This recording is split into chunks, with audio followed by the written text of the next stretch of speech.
Hello and welcome back to my summer reading list. I'm having a little bit of an experiment, which is I'm doing a nighttime video. I don't know if this will particularly work. I'm interested in what you think, and I think I've got enough light, so I'll carry on. So I'm also going to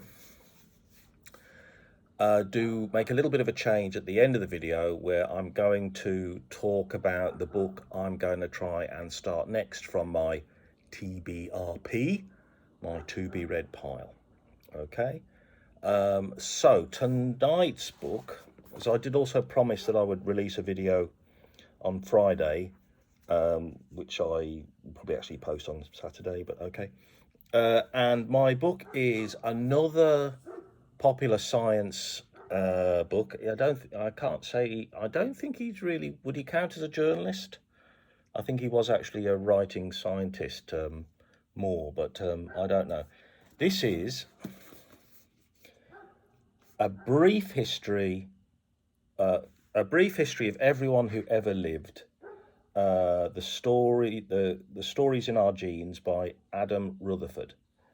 Now, I cannot recall if I've ever seen an Adam Rutherford presented documentary, but I believe he has done a few.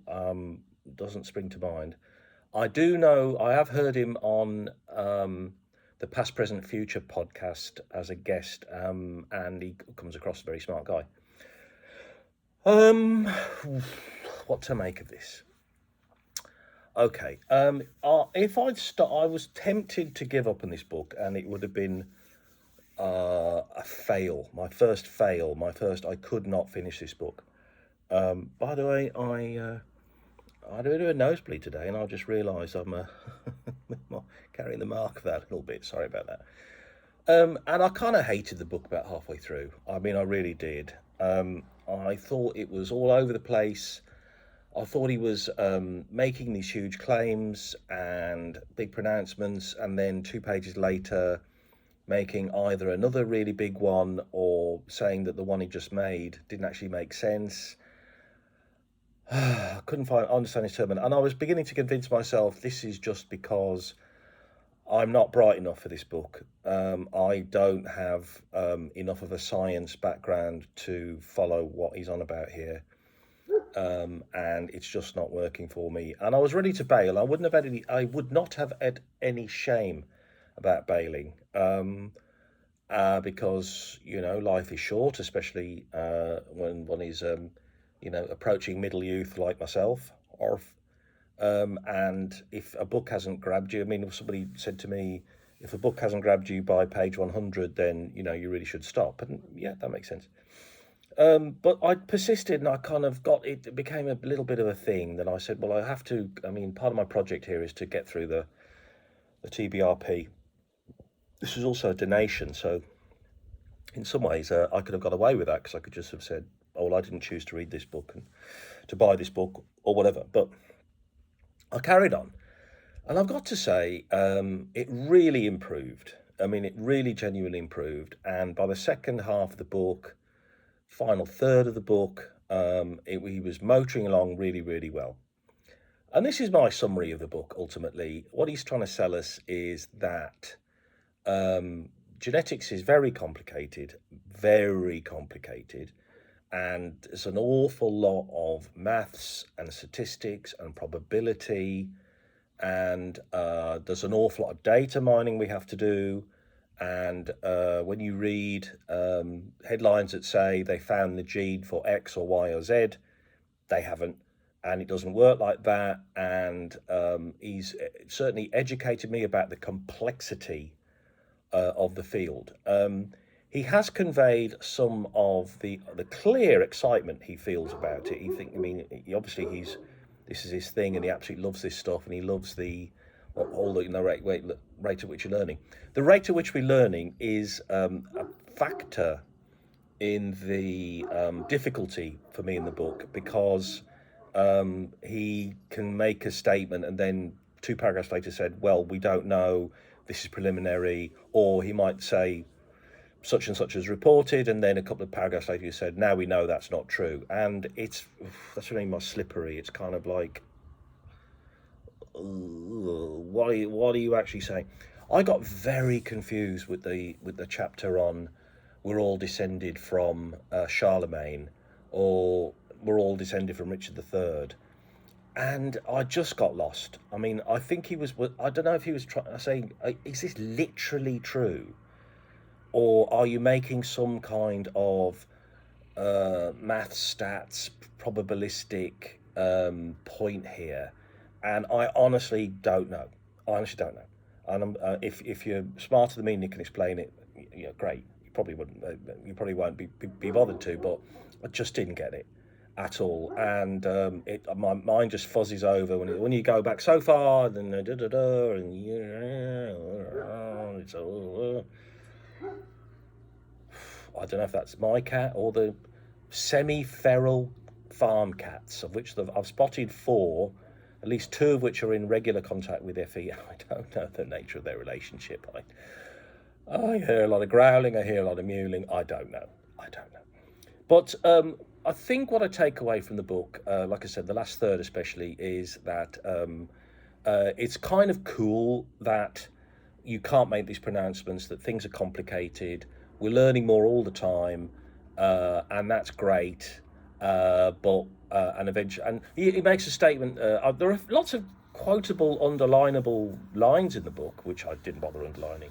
But he does say some. He's got a good. He writes very, very well, and he says clever things. And I think one of the things is that science is always trying to push us away from our comfortable assumptions about reality, and reality is not like that, and it's much more complicated than that.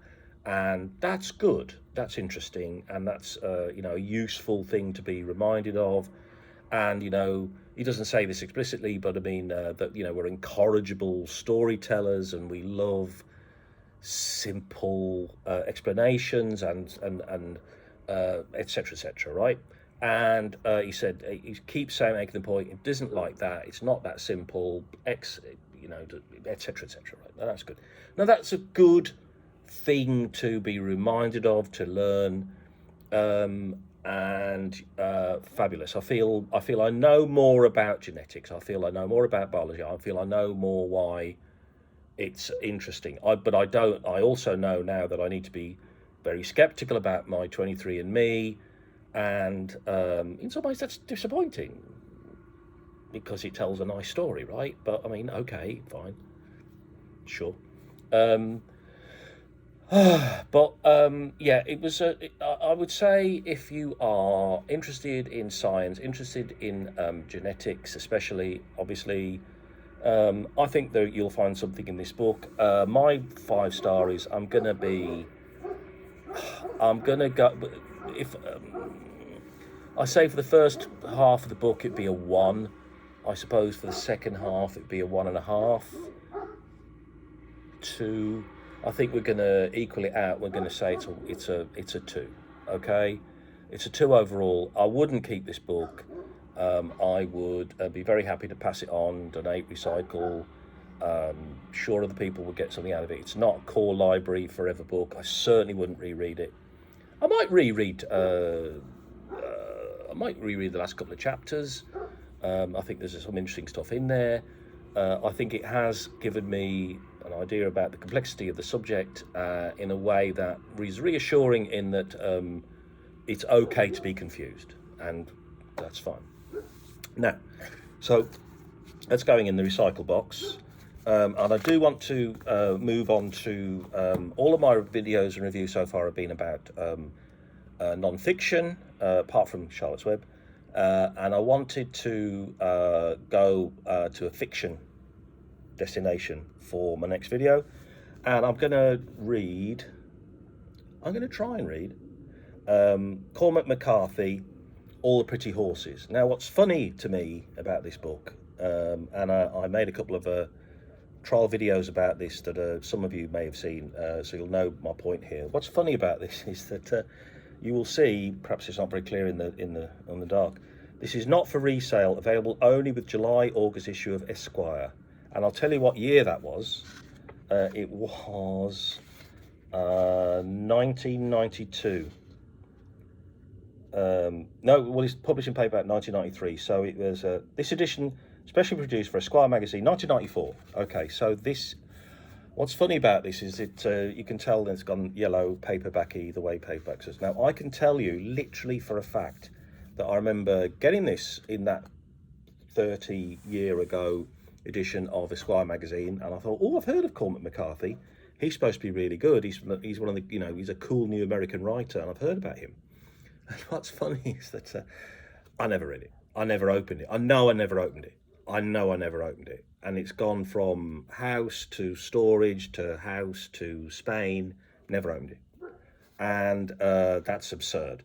And Cormac McCarthy is, I know he's an amazing guy. I know he's an amazing writer. And I think I've got 4 more Cormac McCarthys, and they're in the same set. I may have opened them. I may have read a chapter. I'm certainly read a chapter or 2 of Blood Meridian, which I really will go back to, and I hope that's in the pile, kind of things. But I'm aware of him, but for whatever reason, the neurons haven't never clicked to kind of actually read it. So I'm going to read this. I'm really going to give it a serious go. There's quite a lot of it. I have the slight impression it's written in terse boy talk, by which I mean, I can the dialogue is, it's that kind of style where they don't do the quotation marks, and it's fragmented, and it's kind of, it's going to be so much more is left unsaid, and it's guys being guys with each other, and sometimes I love that, and sometimes it seems very constrained. I don't know. I have to be fair enough to try and read the book, okay? So, my summary is, I'm going to give Adam Rutherford's 2016, I believe, A Brief History of Everyone Who Ever Lived, The Stories in Our Genes. I'm going to give it 2 out of 5. It's not a keeper for me, but I did see value in it. And I'm going to try and put a video up in the next few days of all the pretty horses, and a very early, when he was just becoming trendy in the UK at least, Cormac McCarthy.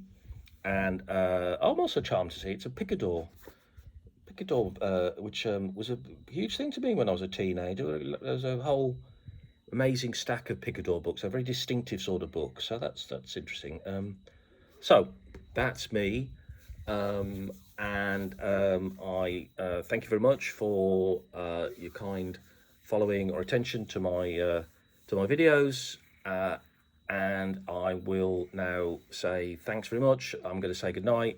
I'm going to say like and subscribe if you want to, and keep reading. And let's bring down that TBR pile, guys. All right. Thank you. Good night. Bye-bye.